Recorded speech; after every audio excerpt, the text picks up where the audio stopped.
Assalamualaikum warahmatullahi wabarakatuh. Alhamdulillahirabbil alamin wassalatu wassalamu ala asyrofil anbiya'i wal mursalin sayyidina wa maulana Muhammadin wa ala alihi washabbihi ajmain amma ba'du. Ya hamba Allah yang beriman, marilah kita panjatkan puja dan puji syukur kehadirat Allah Subhanahu wa taala yang telah memberikan kekuatan dan kesehatan kepada kita semua. Salawat dan salam tak lupa kita junjungkan untuk Nabi Allah Muhammad SAW, telah mengantarkan umat manusia dari peradaban jahiliyah menuju peradaban yang modern saat ini.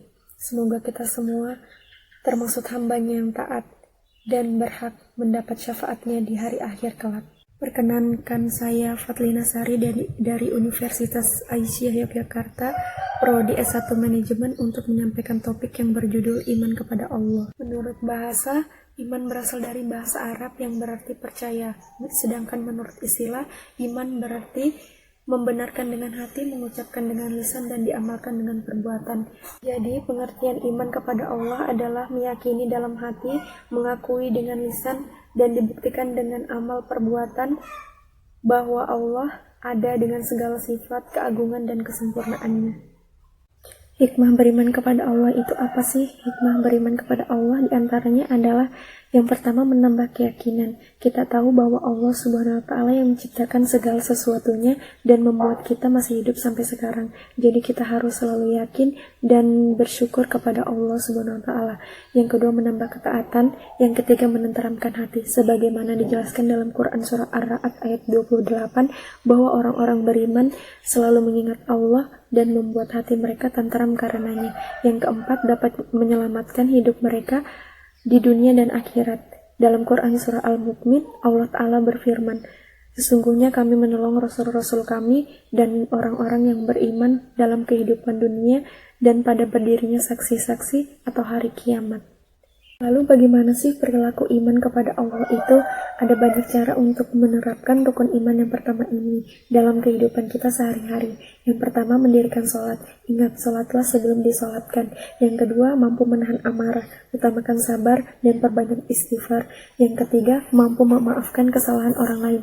Jangan jadi pendendam ya teman-teman. Yang keempat, menunaikan zakat, berinfak, dan juga perbanyak sedekah dengan ikhlas. Insya Allah ganjarannya surga, amin Allahumma amin. Yang kelima, serta tak lupa untuk senantiasa bersyukur atas nikmat yang Allah berikan kepada kita. Materi berikutnya yaitu wujudullah. Kita ketahui bahwa wujud Allah SWT adalah sesuatu yang badihiyah, atau segala sesuatu yang kebenarannya perlu dalil pembuktian. Tetapi karena sudah umum dan mendarah daging, maka kebenarannya tidak perlu pembuktian lagi. Namun demikian, untuk membuktikannya dapat dikemukakan oleh beberapa dalil. Yang pertama, dalil fitrah. Allah menciptakan manusia dengan fitrah bertuhan. Setiap anak dilahirkan dalam keadaan fitrah, maka bapak dan ibunya lah yang berperan mengubah anak itu menjadi Yahudi, Nasrani, atau Majusi. Hadis riwayat Bukhari. Artinya, setiap anak dilahirkan sebagai muslim, sebagaimana dalam firman Allah dalam Quran surah Yunus ayat 12. A'udzubillahi minasyaitonirrajim. Bismillahirrahmanirrahim. Wa iza massal insana dzurru da'ana li jambihi aw qa'idan aw qa'iman falamma kasafna anhu dzurra marra ka'allam yad'una ila zurri massah kadzalika zuyyina lil musrifina ma kanu ya'malun. Dan apabila manusia ditimpa bahaya, dia berdoa kepada kami dalam keadaan berbaring, duduk atau berdiri. Tetapi setelah kami hilangkan bahaya itu daripadanya, dia kembali melalui jalan yang sesat, seolah-olah dia tidak pernah berdoa kepada kami untuk menghilangkan bahaya yang telah menimpanya. Begitulah orang-orang yang melampaui batas itu memandang baik apa yang selalu mereka kerjakan. Yang kedua adalah dalil akal. Dengan menggunakan akal pikiran, manusia bisa membuktikan adanya Tuhan Allah Subhanahu wa taala. Al-Quran banyak mengemukakan ayat-ayat yang menggugah akal pikiran, antara lain dalam Quran surah Mu'min ayat 67. Dialah yang menciptakan kamu dari tanah, kemudian dari setetes mani, sesudah itu dari segumpal darah, kemudian dilahirkannya kamu sebagai seorang anak. Kemudian kamu dibiarkan hidup supaya kamu sampai kepada masa dewasa. Kemudian dibiarkan kamu hidup lagi sampai tua. Di antara kamu ada yang diwafatkan sebelum itu. Kami perbuat demikian supaya kamu sampai kepada ajal yang ditentukan, supaya kamu memahaminya. Yang ketiga adalah dalil nakli. Sekalipun secara fitrah dan akal manusia bisa mengakui adanya Tuhan, namun manusia tetap memerlukan bukti dalil nakli, Al-Quran dan Sunnah, untuk membimbing manusia mengenal Tuhan yang sebenarnya dengan segala asma dan sifatnya. Sebab fitrah dan akal tidak mampu menjelaskan siapa Tuhan yang sebenarnya itu. Adapun dalil nakli iman kepada Allah, A'udzubillahi minasyaitonirrajim. Bismillahirrahmanirrahim. Wal awwalu wal akhiru wal zahiru wal batin wa huwa bikulli syai'in alim. Dialah yang awal dan yang akhir, yang zahir dan yang batin, dan Dia Maha mengetahui segala sesuatu. Quran surah Al-Hadid ayat 3. Materi selanjutnya adalah tauhidullah. Esensi iman kepada Allah adalah tauhid, yaitu mengesahkannya, baik dalam zat, asma wa sifat, maupun af'al atau perbuatannya. Secara sederhana, tauhid dapat dibagi dalam 3 tingkatan atau tahapan. Yang pertama, tauhid rububiyah, yaitu mengimani Allah sebagai satu-satunya Rabb. Yang kedua, tauhid mulkiyah, yaitu mengimani Allah sebagai satu-satunya Malik. Yang ketiga, tauhid ilahiyah, yaitu mengimani Allah sebagai satu-satunya ilah. Firman Allah dalam Quran surah Al-Fatihah ayat 1-3. Bismillahirrahmanirrahim. Alhamdulillahirabbil alamin. Ar-Rahmanirrahim. Dengan menyebut nama Allah yang Maha Pemurah lagi Maha Penyayang. Segala puji bagi Allah, Tuhan semesta alam, Maha Pemurah lagi Maha Penyayang.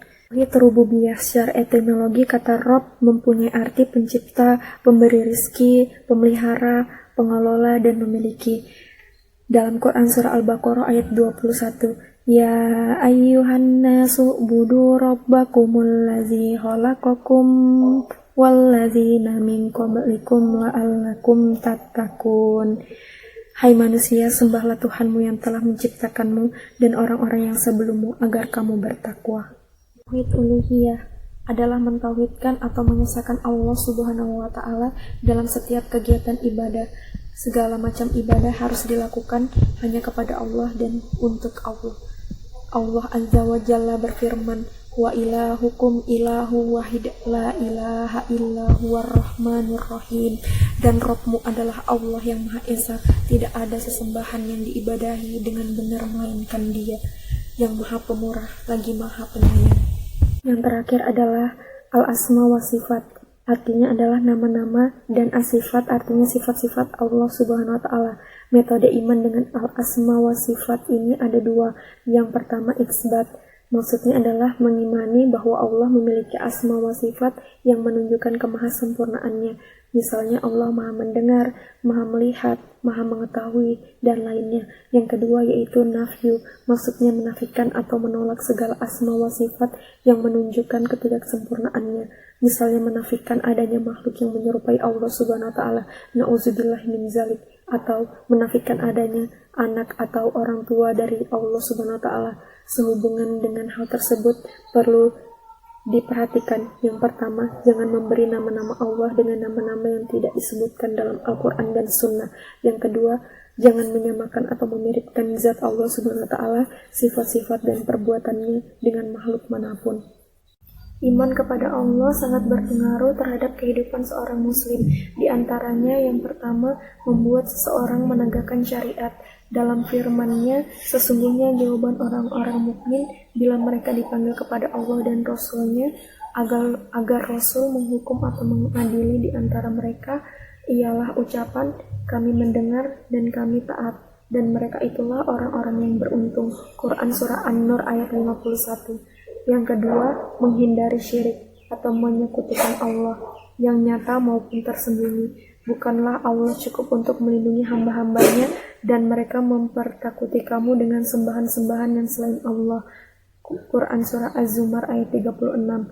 Yang ketiga, mencintai karena Allah. Seorang mukmin akan mencintai seseorang yang juga mendekatkan diri kepada Allah tanpa alasan-alasan duniawi yang membutakan.